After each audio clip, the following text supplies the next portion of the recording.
दिल्ली नगर निगम के सदन की विशेष बैठक स्थायी समिति के गठन तथा स्थायी समिति की शक्ति सदन को सौंपने के दौरान आम आदमी पार्टी तथा भारतीय जनता पार्टी के बीच जमकर घमासान हुआ। आपको बता दें, निगम सचिव के घेराव के बाद दिल्ली पुलिस के अधिकारी निगम सचिव तथा दिल्ली महापौर के पास सुरक्षा के मद्देनजर पहुंचे। बीजेपी के निगम पार्षदों की धक्का मुक्की को लेकर आम आदमी पार्टी के निगम पार्षदों व नेता सदन ने भारतीय जनता पार्टी को तानाशाह सरकार कहकर जमकर निशाना साधा। दिल्ली से दैनिक भास्कर संवाददाता अफसा खान की रिपोर्ट। मुकेश गोयल मेरे साथ इस वक्त मौजूद हैं, इनसे बात करते हैं। आज की मीटिंग के दौरान हमने देखा कि शुरुआत से ही हंगामा। नहीं, आपने देखा भारतीय जनता पार्टी का पार्षद पहले शुरुआत से ही वो महापौर ने अपना आसन भी नहीं संभाला था, उससे पहले ही उन्होंने महापौर महोदया की तरफ मारने के लिए दौड़े। उनके सारे पार्षद एकदम मंच के ऊपर चढ़ गए। महापौर महोदया को अपनी जान बचा के भागना पड़ा। उसके बाद उन्होंने म्यूनसिपल सेक्रेटरी को बंधक बना लिया, वहाँ उनके ऑफिस का घेराव किया। ये स्वस्थ लोकतंत्र के अंदर यह कोई अच्छी परंपरा नहीं है, मैं इसकी घोर निंदा करता हूँ। और इस तरह से कोई गैर संवैधानिक काम तो वो लोग कर रहे हैं जो सदन की बैठक को चलने नहीं दे रहे। यदि कोई पार्टी की सत्ता पक्ष की तरफ से कोई गैर संवैधानिक काम किया जा रहा है तो वहाँ विरोध करें ना, खड़े होकर हाउस के अंदर विरोध करें। वहाँ तो विरोध करना नहीं, वहाँ तो अपनी बात रखनी नहीं, केवल हंगामा मचाना इनका उद्देश्य है। और उस हंगामे में ये सफल नहीं हो पाएंगे। दिल्ली की जनता देख रही है, ये लोग किसी के हितैषी नहीं है, ये व्यापारियों के हितैषी नहीं है, ये दिल्ली की जनता के हितैषी नहीं है। इन्हें केवल अपने स्वार्थ की सिद्धि से मतलब है। मेरे साथ उमेश पोगाट मौजूद हैं, सैदुल्लाजाब वार्ड से निगम पार्षद हैं। क्या कहना चाहेंगे? शुरू से हम तो जो है हंगामा देख रहे हैं।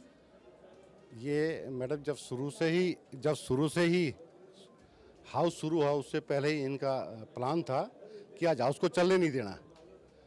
पहले से जैसे ही मेयर मैडम आती है, मिनट में नहीं कुछ सेकंड में ही ये मेयर मैडम के चारों तरफ आ जाते हैं और ऊपर पूरा हंगामा करना शुरू कर देते हैं। तो ये पहले से प्लानिंग कर रखी है। और इतनी गुंडागर्दी कब तक चलेगी? हाउस को चलने नहीं देना, पब्लिक का नुकसान हो रहा है। अब सब समझ सकते हैं कि पब्लिक का इतना नुकसान है। हाउस नहीं चलेगा तो दिल्ली का क्या होगा? तो आज की स्थिति ये है कि आज तो अब देखो ना, इतनी पुलिस फोर्स आ रही है, अफसरों को घेर के बैठा रखा है। 2 बार हाउस चलाने की कोशिश की, दोनों बार इन्होंने ठप कर दिया। अब तीसरी बार अगर हम कोशिश भी करें तो मेयर मैडम क्या करेगी इसमें?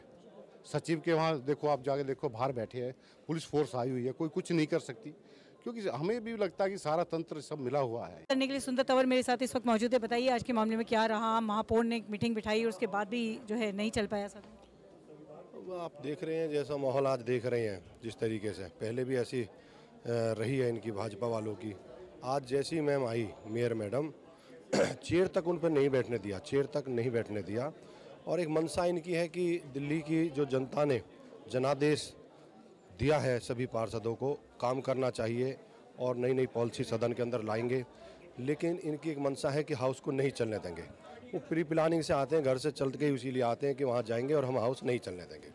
जबकि ये इनको सोचना चाहिए कि जनता के साथ ये धोखा कर रहे हैं। जिस लोगों ने वोट दिया है उन्होंने काम के लिए वोट दिया है। अगली बार जब 5 साल बाद दोबारा वोट मांगने जाएंगे तो जनता इनको जवाब जरूर देगी। पूरे दिल्ली, पूरे देश भर में संविधान कहाँ छोड़ा है?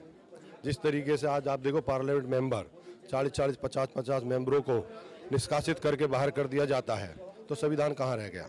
विपक्ष को जिस तरीके से खत्म करना चाह रहे हैं वो पूरी जनता देख रही है। और आने वाले 2024 के चुनाव में इनके पास एक ही है, केवल और केवल, आप मालूम है, उसके सहारे वोट मांगते हैं।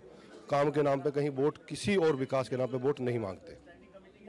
तो देखिए, आप सुन रहे थे सुंदर तंवर, निगम पार्षद सुंदर तंवर को, जो कि बता रहे थे कि जहां स्थायी कमेटी के गठन की बात की जाती है तो वहां भारतीय जनता पार्टी के निगम पार्षदों के द्वारा बहिष्कार करना खुद में संविधान की हत्या कहला रहा है।